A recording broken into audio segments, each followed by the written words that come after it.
4 days after Ukraine claimed it had smashed 2 missiles into Russia's flagship in the Black Sea Fleet, the Moskva, this huge 13,000-ton cruiser. These are the images of that ship for the first time emerging today, accessed by India today, just moments before it dramatically sank and sinking 1 million Russian hearts in the process. Take a look as we decode what happened to that ship.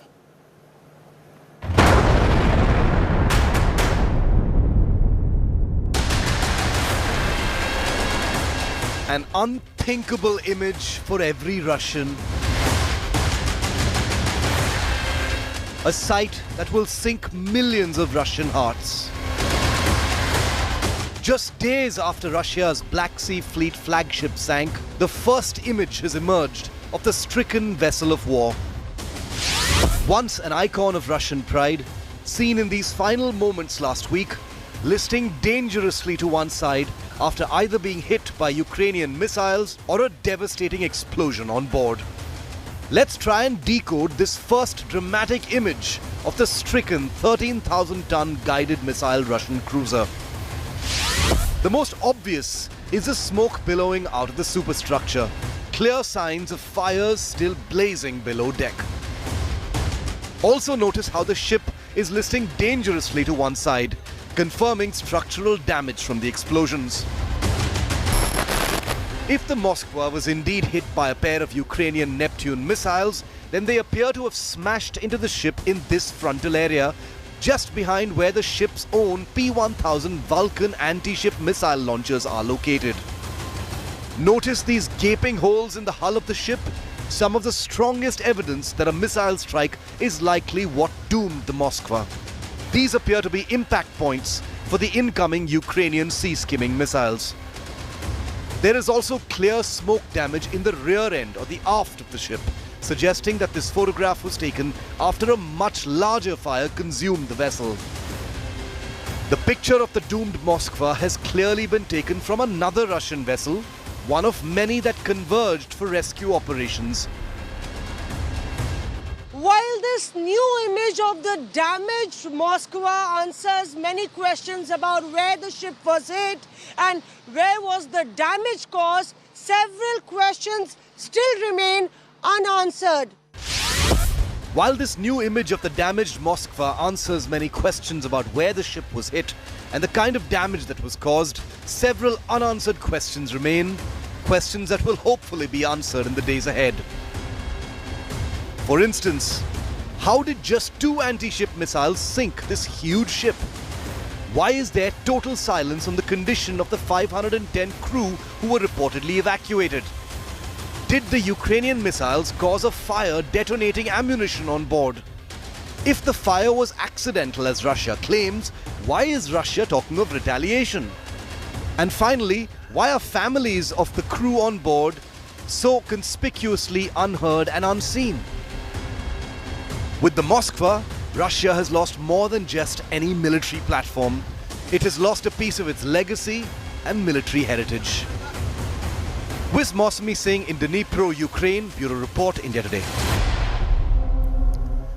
So far, since the beginning of the invasion of Ukraine, you've heard the Russian president's top team talk about nuclear warfare more than once. But for the first time now, a Ukrainian politician has called for nuclear warfare against his own country. But it isn't just any ordinary Ukrainian politician. This guy is a troublemaker, a man who is wanted in his own country for saying violent pro-Russian things. He's now called for a nuclear attack on his own motherland.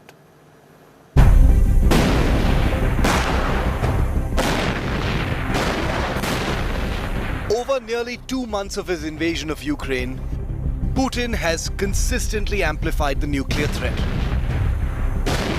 placing the world's biggest nuclear weapons arsenal on operational alert and putting the world on nuclear notice. The threat of nuclear war has been repeated endlessly by his top team.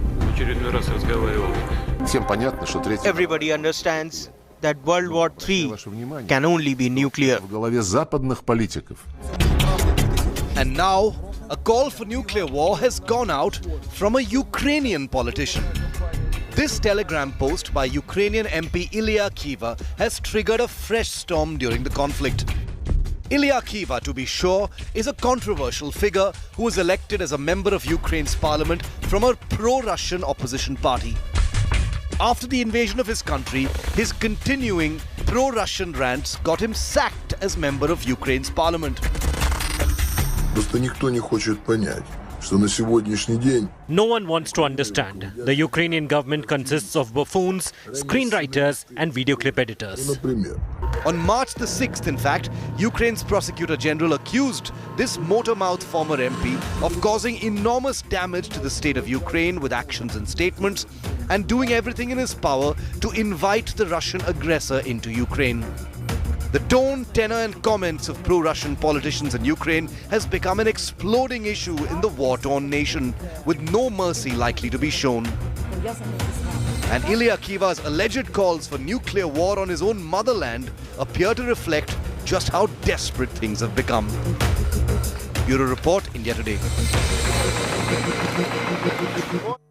Well, that's an ex-Ukrainian MP sitting somewhere in Russia and wanted in his own country calling for nuclear warfare. But what's happening inside Ukraine? Well, India Today's team of reporters are still in the country. On day 54, India Today's Mausami Singh sent us this report from Orikhiv.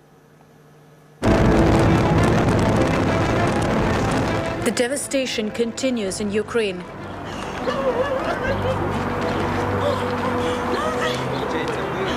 Putin's military is targeting multiple cities in the country.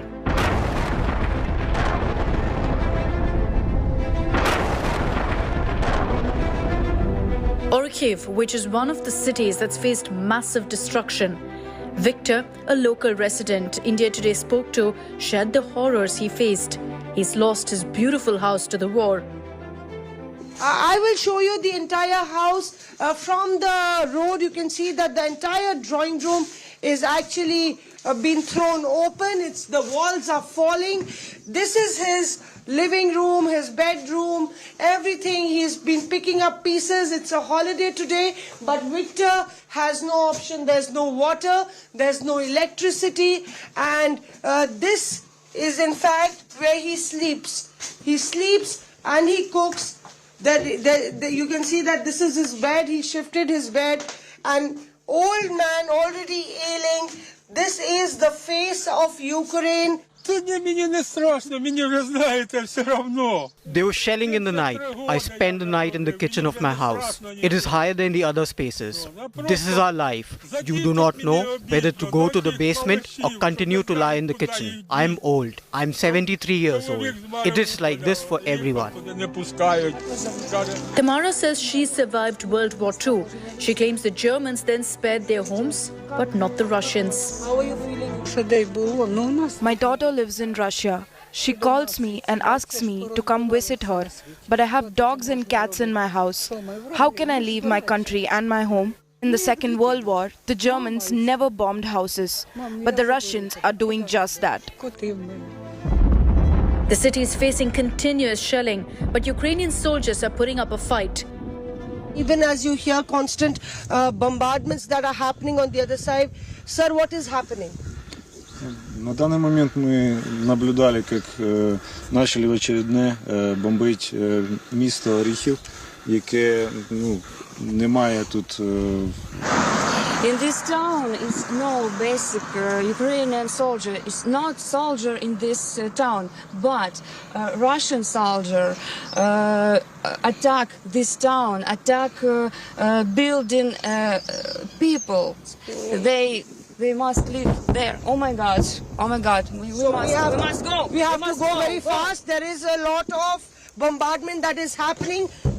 Plumes of smoke, bombardments, missile attacks is what we see in this in the backdrop. India Today saw Russian shelling from close quarters. How far are the Russian troops? Can you ask how far are the Russian troops? So here you can see that the attack is happening. We will have to move and the Russian troops are very close. यहाँ से बहुत करीब है और हम लोग को यहाँ से निकलना पड़ेगा. हमारे कैमरा पर्सन परमिंदर शर्मा लगातार ये रिपोर्टिंग आपको दिखा रहे हैं और हम लोग के लिए यहाँ पे रहना खतरे से अब खाली नहीं है. Even schools haven't been spared. These are just the latest pictures and the first ever that you see of a school that has turned into a nightmare for the authorities, for the people who live here. Glasses all strewn around, and that's the kind of damage that these small towns are facing. According to local residents, they used to keep a count of the strikes, but after 1,000, they stopped keeping a tally.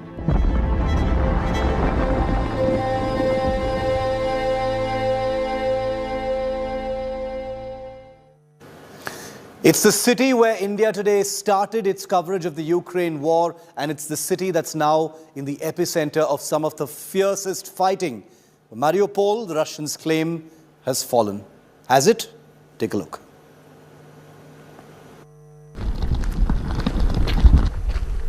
Ukrainian soldiers resisted a Russian ultimatum to lay down arms on Sunday in the port city of Mariupol. Moscow said its forces had almost completely seized the city in what would be its biggest strategic prize of the nearly 2-month war. On the streets of Mariupol, residents walked past rubble and burnt buildings, bodies covered in blankets, as they evacuated their destroyed homes. One woman who gave her first name, Irina, was one of the residents fleeing. We came to get stuff out. Nationalists tried to break in. Looks like they failed. So we can get at least some of our stuff. We left our apartment wearing winter clothes. This was all we could get. Some Ukrainian fighters remained in the Azovstal steelworks, one of Europe's biggest steel plants, a maze of rail tracks, tunnels and blast furnaces. It has become the last stand for the city's outnumbered defending forces. Reuters has not been able to verify whether there are significant numbers of civilians still at the plant. Mariupol is the main port in the Donbass region and connects territory held by pro-Russian separatists in the east with the Crimea region that Moscow annexed in 2014. In other parts of the country, Russia continued its attacks in what it calls a special military operation to demilitarize Ukraine. Kiev has accused Putin of unprovoked aggression. In an Easter Mass service in the northern town of Bucha, mourners prayed for their loved ones, where a mass graveyard was found. 63-year-old Galina Bonda lost her son Alexander when fighting Russian soldiers. 3 days ago we buried him. My Sasha was 32 years old, a wonderful man, a patriot, wonderful son. Russia denies targeting civilians. Also on Sunday, shellings in Ukraine's second biggest city, Kharkiv, hit a residential building and a nearby hospital. Ukraine's President Volodymyr Zelensky said late night Sunday that 18 people had been killed and more than 100 wounded in shelling in the past 4 days in Kharkiv. And in St. Peter's Square, Pope Francis pleaded for an end to the bloodshed and lamented the Easter of war during his address.